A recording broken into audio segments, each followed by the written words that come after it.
안녕하세요. 영혼의 중사 바람의 파이터 급시입니다. 3월 13일 코덱스 미국 나스닥 100을 설명드릴게요. 네, 우리가 주식을 하면서 이제 최소한도 추세 정도는 알아야 되죠. 그죠? 그래야 어느 때 진입을 하고 또 어느 때 좀 빠져나올 수 있는지 이런 밸류에이션 체크, 또 시장에서 주어지는 전체적인 이슈들, 뭐 이런 것들을 충분히 우리가 이제 공부를 해야 돼요. 또 최근에는 이제 로봇이라든가 뭐 양자 컴퓨터, 인공지능 뭐 하루가 다르게 지금 우주항공 뭐 일론 머스크 화성에 가자고 그러고 있지 않습니까? 그래서 새로운 기술들이 뭐 하루가 다르게 지금 쏟아지고 있는 그런 상황이기 때문에 공부를 하지 않으면 대단히 어렵습니다. 어려워요. 공부를 부지런히 해도 사실 어려운 것이거든요.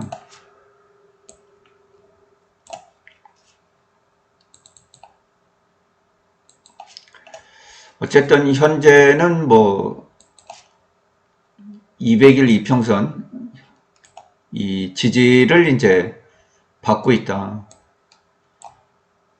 2024년 7월에 이어서 이제 2025년 3월 다시 한번 이제 200일 이평선에 타치를 하고 있는데, 한번 주요한 뉴스들은 이제 어떠한 뉴스가 있었는지 좀 살펴볼게요. 일단은 트럼프 대통령 관세, 철강과 알루미늄 25% 관세가 이제 부과가 됐습니다.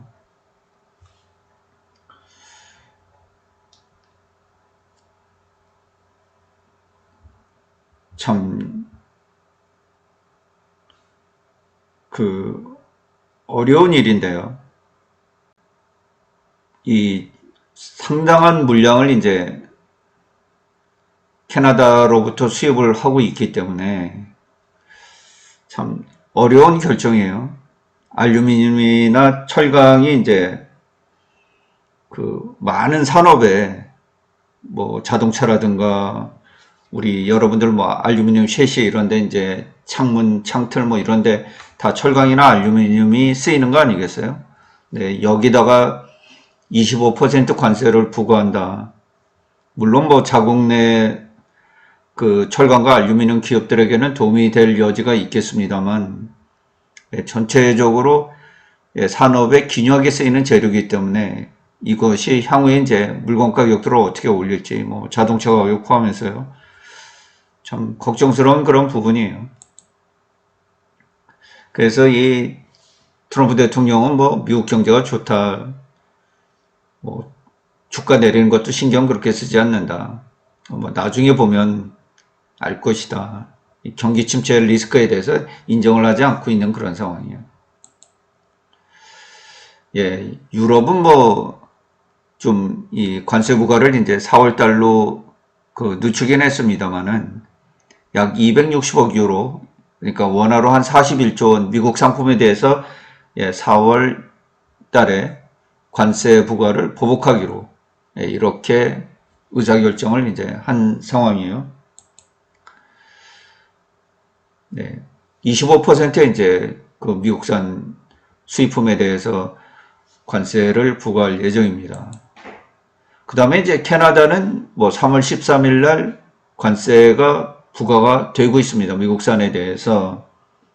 현재 멜라니 졸리라고 하는 외무장관이 나와서 이제 이러한 부분을 발표하고 있는데, 캐나다는 298억 달러, 약 300억 달러에 달하는 상호 관세를 미국 상품에 대해서 보복을 하고 있는 그런 상황이에요. 여기다 중국은 이제 현재 캐나다 그리고 미국과 굉장히 맞대응을 하고 있어서 참 이 관세 문제가 어느 한 국가만 이렇게 존재하는 것이 아니라 글로벌로 전 세계적으로 지금 이 관세 문제가 확산이 되고 있는 그런 상황이에요. 그러니까 전쟁도 전방위적이다. 어느 한 상대를 두고 뭐 이렇게 하는 것이 아니라 현재 미국은 뭐 펜타닐 문제를 거론하긴 했습니다만은 멕시코, 캐나다 그 북미 이웃 대륙이죠. 그리고 유럽, 뭐 아시아, 호주, 뭐 중국 전 세계를 대상으로 지금 4월 2일 날 상호관세 이 부과를 위해서 또 지금 조사를 하고 있는 그런 상황이기 때문에 하지만 그렇게 그 다른 국가들도 만만하지가 않다. 그냥 즉각 이렇게 보복 대응에 나서고 있어서 좀 우려가 커지고 있죠. 현재 미국이 알루미늄을 이제 캐나다로부터 거의 58% 절반이 넘게 수입을 하고 있습니다. 예, 뭐 가격 인상이 불가피하겠죠. 대안을 쉽게 이제 다른 데로 구하기가 비중이 너무 커서 어려운 그런 상황이고, 대략 이제 94억 달러 그 캐나다로부터 이제 알루미늄을 수입하고 있는 그런 상황이에요. 그 외에 아랍에미리트나 중국 뭐 이쪽 차이나도 이제 관세가 부과됐기 때문에 가격이 동시에 오르고요.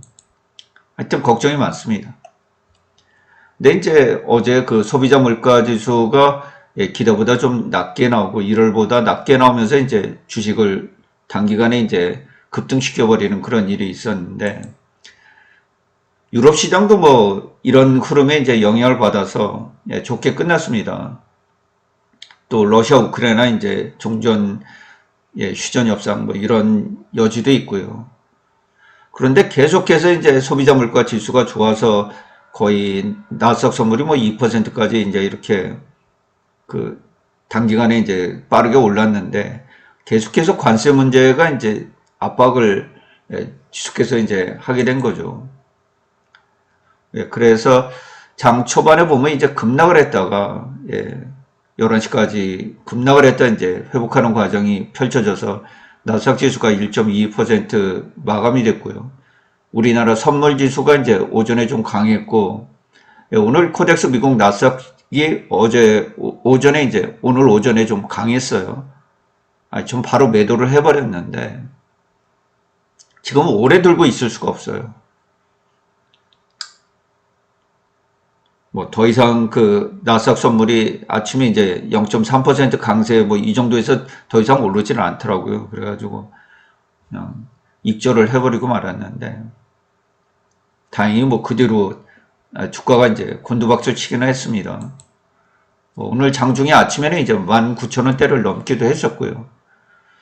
그래서 지금 테슬라가 이틀 동안 한 11% 정도 강세를 보이고 있고, 엔비디아나 뭐 이쪽 반도체 섹터가 강세를 보인 것은 이제 TSMC가 인텔의 파운드리 공동 인수를 제안했어요. 엔비디아, AMD, 브로드컴, 퀄컴의 파운드리를 공동 인수하자. 이렇게 될 경우 지금도 이 미국의 빅테크들이 전부 TSMC의 고객인데 삼성전자의 파운드리 고객이 될까? 자기네들이 그 파운드리 회사를 직접 운영하는데 말이죠. 그럼 필요가 없잖아요. 삼성 파운드리가 필요가 없잖아요. 그죠? 그래서 삼성전자에게는 대단히 그 위협적인 일이고, 결국에는 TSMC와 미국의 빅테크들의 결합이라고 볼 수가 있겠는데, 지금도 시장 점유율을 67%나 하고 있는데 말이죠. 네, 이런 소식에 따라서 미국의 반도체 주가가 급등을 했습니다. 뭐 이런 영향도 있었어요. 그래서 기술주 XLK가 1.57, 또 테슬라나 이제 아마존이 소속이 된 XLY, 이미 소비자가 이제 0.58 오르면서 S&P 500 지수는 0.49% 이제 상승을 하는 이런 흐름을 보였고요. 그리고 사우디 이제 제다에서 그 휴전 협상이 있었죠. 젤렌스키 대통령이 이를 이제 받아들이고 루비오 국무장관이 이제 참석을 했고, 현재 이러한 의사를 이제 타진하기 위해서 러시아 모스크바를 이제 그 특별 보좌관이 방문을 하고 있는 것으로 이렇게 보이는데, 지금 이 러시아 같은 경우는 지금 크루츠코 이 자국 내 영토가 지금 점령이 점령당해 있잖아요. 예, 수자라고 하는 곳을 이제 회복했다는 소식이 들어오고 있는데, 푸틴 대통령이 이제 이 지역을 이제 방문을 했죠. 그래서 과연 이 중전 협상을 이제 러시아가 받아들일까? 또 젤렌스키 대통령은 이제 이 휴전 협상을 하고 전쟁을 끝내기 위해서 이제 차근히 그 스텝을 밟아 나가겠다 이렇게 밝혔기 때문에 현재 종전 협상에 대한 기대는 이제 좀 강하게 올라오고 있는 그런 부분이에요. 미국이 러시아를 또 강하게 압박을 하고 있는 그런 상황이고요. 또 우리나라 이 선물이나 미국 나스닥 선물에 이 영향을 주는 게 이제 중국 증시, 홍콩 증시 개장 상황 아니겠어요? 그래서 예, 중국 선전지수가 한 정오쯤에 이제 0.54, 항생지수는 플러스 0.2 이 정도를 보이고 있었는데 결국에는 예, 선물이 이제 플러스 1% 오르다가 우리 코스피 지수도 마이너스 0.05, 2573으로 마감이 됐고요. 중국 상해 지수는 마이너스 0.39, 항생이 마이너스 0.58, 장중에 마이너스 1% 넘었던 것 같아요. 아마 오후 시장에 이제 나스닥 지수를 눌렀던 그런 요인인데, 니케이 지수가 마이너스 0.08, 대만 가권이 마이너스 1.42 이렇게 끝났어요. 그래서 0.16% 오르기는 올랐습니다. 지금 이 코덱스 미국 나스닥 100이 18,875원으로 끝이 났는데 제가 아침에 매도할 때는 19,000원이 넘었었거든요. 잘 익절은 하긴 했는데 더 이상 그 뻗지를 못하더라고요. 아침에 그 1% 이상 올라와서 그런가 선물이. 현재는 200일 이평선을 약간 웃돌고 있어요. 200일 이평선 값이 18,835원이거든요. 예, 지금 코덱스 미국 나스닥 100이 18,875원이니까 0.21% 위에 있어요. 예. 그래서 뭐 진입을 하실 분들은 뭐 진입을 해도 된다. 이 장기적인 이평선들이 아직 깨지지 않고 있고 이 200일 이평선들이 이제 강력한 지지점으로 지금까지 존재를 해왔던 그런 상황이기 때문에 특별히 뭐 미국 경제가 큰 문제가 있어서 이렇게 무너지기 전까지는 200일 이평선에서 지지를 받을 가능성도 있기 때문에 뭐 이쪽에서 그동안 진입을 못 하셨던 분들은 뭐 살포시 진입을 해보는 것도 괜찮고요. 아니면 뭐 시장 상황이 지금 관세 문제가 4월까지 있으니까 데이 트레이딩 정도를 해보시는 것도 괜찮아요. 어떤 상황에 따라서 예를 들어서 미국의 선물이 좋다 그러면 좀 베팅을 걸어놓고 뭐 분위기라는 게 있잖아요. 그죠? 어제처럼 뭐 소비자 물가지수 이게 변동이 좀 크게 나타날 거야. 뭐 이런 경제적 지표들이 있잖아요. 예, 그런 날들 봐서 그래도 일정량을 좀 베팅을 걸어놓고 충분히 현금을 확보해서 내일 깨지더라도 예, 추가적으로 물량을 실어갈 수 있는 뭐 그 정도는 충분히 트레이딩을 해볼 수 있는 지점이에요. 그래서 저는 뭐 이 높은 지점 지금 쌍봉이 쓰긴 섰는데 21,000원 이상에서 이쪽에서는 너무 높고요.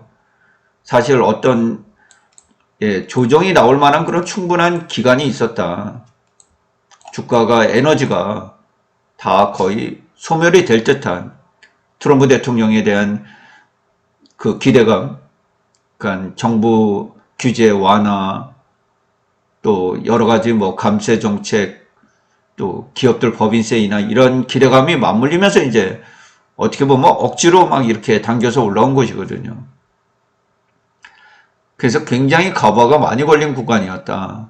21,000원 이때는요. 그래서 이때는 권하기가 좀 어려웠었는데 지금 18,000 뭐 이 부분 또 S&P 500 지수도 5,500대 5,600대 뭐 요때 지금 왔다 갔다 거리는 거 아니에요? 그러니까 많이 조정을 줬으니까 뭐 꼭 나스닥이 아니더라도 S&P 500이나 뭐 이런 쪽에 진입을 하고 싶으신 분들은 진입이 가능한 그런 선에 들어와 있다.